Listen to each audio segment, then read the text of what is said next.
Hello दोस्तों, नमस्कार। आप सबका मैं स्वागत है। आशा करते हैं आप लोग अच्छे होंगे। दोस्तों, आपने अपना कह सकते हैं सीजीएल टीयर 1 का रिजल्ट आपने देख लिए होंगे। बहुतों का नाम नहीं आया होगा। जिस प्रकार से कटअप गई 153 नंबर, क्या आप कल्पना कर सकते हैं इतना कटअप क्या ये जेन्युइन है? दोस्तों, मुझे समझ नहीं आ रहा है हुआ क्या है।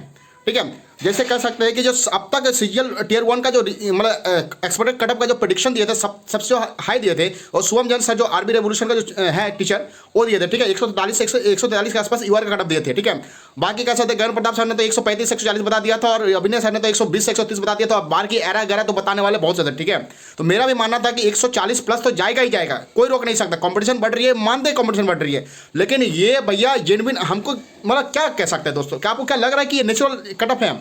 जिस प्रकार से बिहार पूर्णिया में जिस प्रकार एमटीएस में जो घोटाला हुआ है, आपको क्या ये डाउट नहीं है कि मतलब ये कह सकते हैं कि सीजीएल में भी ऐसी घटना घटा है? दोस्तों, मैं अगर सच बताऊं तो 90% ये कंफर्म हो कि सीजीएल प्री में भी ऐसा घटना घटा होगा। क्योंकि दोस्तों, आप कह सकते हैं सबसे जो हाईएस्ट कटअप बताया गया है ये 143 153, मतलब 10 नंबर का कटअप, वो भी मतलब कह सकते हैं 17,000 वैकेंसी होने के बावजूद। आज आप मतलब ये 2022 में जब 37,000 वैकेंसी था, तब कह सकते हैं उस समय जो आया था कटअप आया था मतलब 112 के आसपास गया था। आप क्या कल्पना कर सकते हैं दोस्तों, इतना कटअप जा सकता है? ये नेचुरल नहीं है, अननेचुरल कटअप है भैया। ये मैं गारंटी के साथ कह सकता हूँ, गारंटी के साथ कह सकता हूँ। इतना कटअप जाने का कोई विषय नहीं था भैया। पेपर भी इस बार कह सकते हैं सीजीएल का कह सकते हैं 22 का तुलना में 22 में तो भैया पेपर काफ़ी इजी आया था। मैं अगर कंपेटिव मतलब पीवाई को लगाया हूँ, ठीक है, और इस बार का सीजीएल का जो एग्जाम हुआ है लेवल का हुआ है। जैसे आप मतलब एसएससी मतलब उनको सवाल उठ रहा था कि एसएससी इतना इजी पेपर क्यों पड़ा था, सीजीएल में भैया जो 24 वाला पेपर थोड़ा अच्छा बनाया है, और एमटीएस में उससे भी अच्छा पेपर बनाया है। ये आप लोग भी फील किए होंगे। ठीक है, तो ये मुझे नेचुरल कतई ही नहीं लगती जिस प्रकार से कह सकते हैं ये कटअप गई है।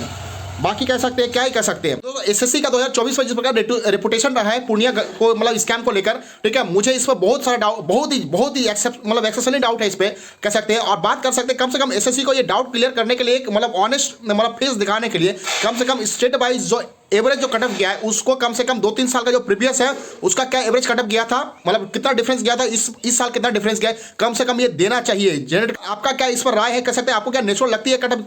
कमेंट में जरूर बताइएगा। ठीक है, आप वीडियो को जरूर लाइक कीजिएगा, और आप मतलब ट्वीट करें ना करें, मैं ऐसे को जरूर ट्वीट करूंगा कि ये मतलब कम से कम एक फेयर फेस दिखाने के लिए एवरेज कटअप का लिस्ट कम से कम जारी होना चाहिए, और किस स्टेट में कह सकते हैं कितने लोग क्वालिफाई किए, ये कम से कम ये डाटा अवेलेबल करवाना चाहिए। प्रीवियस का क्या ट्रेंड रहा है, इस बार का क्या ट्रेंड रहा है, दोनों का हिसाब से, ताकि एक जनरल एक समझ में आ जाएगा।